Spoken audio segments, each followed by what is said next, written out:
ایک بھائی ہیں، انہوں نے سوال پوچھا ہے کہ یہ سستی تھکاوٹ کیوں ہوتی ہے؟ میرے محترم بھائی اور بہنوں، اگر ہم پیارے پیغمبر جناب محمد صلی اللہ علیہ وآلہ وسلم کی زندگی کو دیکھیں تو نبی صلی اللہ علیہ وآلہ وسلم صبح کے اذکار میں ایک دعا مانگا کرتے تھے، اللہم انی اعوذ بک من الکسل وسوء الکبر۔ اے اللہ، میں پناہ مانگتا ہوں سستی سے، کاہلی سے اور بڑھاپے کے جو اثرات ہیں، آثار ہیں، اس سے۔ میرے محترم بھائی اور بہنوں، یہ سستی، یہ کاہلی شیطان کی وجہ سے ہے، اور اللہ کے نبی صلی اللہ علیہ وآلہ وسلم صبح شام کے اذکار میں اس سے پناہ مانگا کرتے تھے۔ ہمیں بھی سستی سے، کاہلی سے پناہ مانگنی چاہیے، اور اس کے لیے جو خوبصورت طریقہ میرے محترم بھائی اور بہنوں، یہ ایک بہترین کتاب حصن المسلم ہے، جس کے اندر اللہ رب العزت نے، اس کتاب میں اللہ رب العزت نے جو خوبصورت دعائیں وحی کے ذریعے پیارے پیغمبر جناب محمد صلی اللہ علیہ وآلہ وسلم کو بتائیں، اس کتاب میں ان دعاؤں کو اکٹھا کرنے کی کوشش کی گئی ہے۔ تو ہمیں صبح شام کے جو اذکار ہیں ان کا باقاعدگی کے ساتھ معمول بنانا چاہیے۔ سستی اور کاہلی، ہمیں سب سے پہلے شیطان سے پناہ، شیطان ہمیں سست کرنا چاہتا ہے، کاہل کرنا چاہتا ہے، کمزور کرنا چاہتا ہے، ناتواں کرنا چاہتا ہے، اور ہمیں اللہ سبحانہ و تعالیٰ سے مدد مانگنی ہے، ہمیں اللہ کی پناہ میں آنا ہے، شیطان سے ہمیں دور جانا ہے، اس سے بچنا ہے، اور اس کا سب سے بہترین طریقہ صبح شام کے اذکار ہیں۔ اس کے ساتھ ساتھ میرے محترم بھائی اور بہنوں، ہم سست کب ہو جاتے ہیں؟ جب ہمارے اندر انرجی کا لیول کم ہو جاتا ہے۔ ہم کاہل کب ہو جاتے ہیں؟ میرے محترم بھائی اور بہنوں، جب ہمیں شیطان ہمارے فوکس سے ہٹا دیتا ہے۔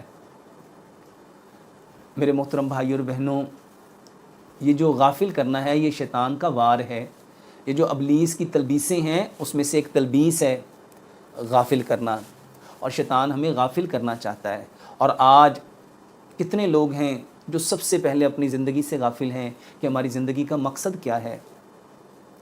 میرے محترم بھائی اور بہنوں، جب ہم غافل ہو جاتے ہیں، ہم سست پڑ جاتے ہیں۔ جب ہمارا جو فوکس ہے، جو ہمارا ٹاسک ہے، جو ہم نے اچیو کرنا ہے، جب ہم اس سے ہٹ جائیں گے تو میرے محترم بھائی اور بہنوں، ہم اس وقت سستی میں مبتلا ہو جائیں گے، کاہلی میں مبتلا ہو جائیں گے۔ تو ہمیں سب سے پہلے اپنے مقصد حیات کو دیکھنا ہے، اور اس کے علاوہ سستی اور کاہلی کا بہترین علاج میرے محترم بھائی اور بہنوں غسل ہے۔ غسل کرنا، یہ جو غسل کرنا ہے میرے محترم بھائیوں، غسل اس وقت تک ہوتا نہیں جب تک وضو نہ کریں۔ نبی صلی اللہ علیہ وآلہ وسلم نے کیا فرمایا؟ جب انسان ہاتھ دھوتا ہے تو ہاتھوں کے گناہ نکلتے ہیں، کلی کرتا ہے تو منہ کے گناہ نکلتے ہیں، ناک صاف کرتا ہے تو ناک کے گناہ، چہرہ دھوتا ہے تو چہرے کے گناہ، ہاتھ اور بازو دھوتا ہے تو ہاتھوں اور بازوؤں کے گناہ، اسی طرح مسح کرتا ہے تو کانوں کے گناہ، پاؤں دھوتا ہے تو پاؤں کے گناہ۔ میرے محترم بھائیوں، یہ جو غسل ہے یہ انسان کو ایکٹیو کرتا ہے۔ ایکٹیو کیسے ہوتا ہے میرے محترم بھائی اور بہنوں؟ کیونکہ اس سے گناہ نکل جاتے ہیں، اس سے گناہ جھڑ جاتے ہیں، وہ شیطان کے نرخے سے نکل آتا ہے، وہ پاکیزہ ہو جاتا ہے، اللہ کے قریب ہو جاتا ہے، تو ایکٹیو ہو جاتا ہے۔ اور اگر ہم اس کو سائنٹیفکلی دیکھیں تو سائنس بتاتی ہے کہ ہمارے جسم میں جو آکو پریشر پوائنٹس ہیں، جب پانی ان پوائنٹس کو ٹچ کرتا ہے تو وہ ایکٹیویٹ ہو جاتے ہیں۔ اور میرے محترم بھائی اور بہنوں، اگر غسل نہیں کر سکتے تو یہ جو وضو ہے یہ بہترین سستی اور کاہلی سے نجات کا علاج ہے۔ اس کے علاوہ میرے محترم بھائی اور بہنوں، اگر ہم 2 رکعت نماز پڑھ لیں، 2 رکعت نماز پڑھ لیں تو میرے محترم بھائی اور بہنوں، ہم شیطان سے دور ہو سکتے ہیں، اللہ کے قریب ہو سکتے ہیں، اور جیسے ہم اللہ کے قریب ہوں گے ہم ایکٹیو ہو جائیں گے۔ اس کو سائنٹیفکلی اگر آپ سمجھنا چاہتے ہیں تو جب ہم قیام میں کھڑے ہوتے ہیں تو میرے محترم بھائی اور بہنوں، ہمارے پاؤں میں جو آکو پریشر پوائنٹس ہیں وہ پریس ہوتے ہیں، اس کے پریس ہونے سے ہم ایکٹیو ہو جاتے ہیں۔